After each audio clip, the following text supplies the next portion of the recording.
As a general rule, I avoid writing stories about sexless Japan that seem to enrapture so many in the Western press. However, as a fervent foodie, I found one recent story about sex in Japan too captivating to ignore. One could say it isn't even a story about sex. Rather, it's a story that goes a long way to explaining why everyone in Japan, and everyone who visits the country, is so taken with its cuisine. The news comes from Japanese sex toy manufacturer Tenga. In a recent issue of its weekly magazine, Tenga ran the results of its 2019 self-pleasure survey. The survey asked people from 9 countries various questions about their sex lives, including their degree of sexual satisfaction with their partners. The statistic that many in the Japanese press are hyping is the country's dirt last ranking in sexual satisfaction. Only 41% of respondents said that they found sex with their partner either highly satisfying or somewhat satisfying. Japan's percentage of people highly satisfied with their sex lives is a low 9%, right well behind even the next lowest ranking country, Korea, at 15%, and well behind Spain's 46%. But it's the next question's results I found really intriguing. Tenga asked respondents what was the most pleasurable thing to them. The first result for many countries, the US and UK, Spain, France, China, and Korea, was the same: sex. For Japan, it was delicious food.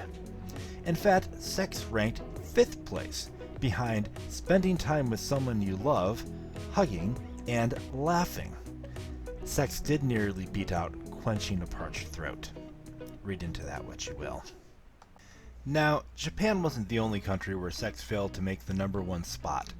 In Germany, hugging took precedence over sex, and Taiwanese appeared to value spending time with a loved one and hugging over 3rd place sex.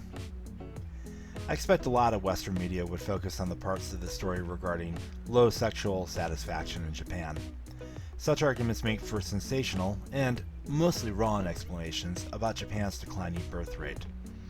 But Japan's population decline is a complex issue with multiple causes, including the fact that many find the country intolerant towards children and parents. We'd all do well to avoid the temptation of falling for a simplistic narrative about sexless Japan. However, there's a more positive way to look at the story. Japan really loves its food. More than that, Japan loves the experience and pleasure of eating. Twitter user Yamashita Masatoshi, a store designer and author, highlighted this aspect on Twitter when he wrote, "Their survey from Tenga shows that the Japanese have a real appetite and inquisitiveness about food, and explains why our convenience stores are so good and why we consume food and drink with abandon at standing drink shops. Japan is the only country that, when asked what gave them the most pleasure, placed food first." In a follow-up tweet, Yamashita asserted, "If you add 1 and 2 together, then happiness for Japanese people is eating with people you love." Many English language commenters on Twitter who retweeted my original tweet made similar comments. The consensus seems to be that Japan has its priorities in the right order. Indeed, maybe we in countries such as the US, UK, and Spain would be happier if we prioritized a good meal over a bit of action.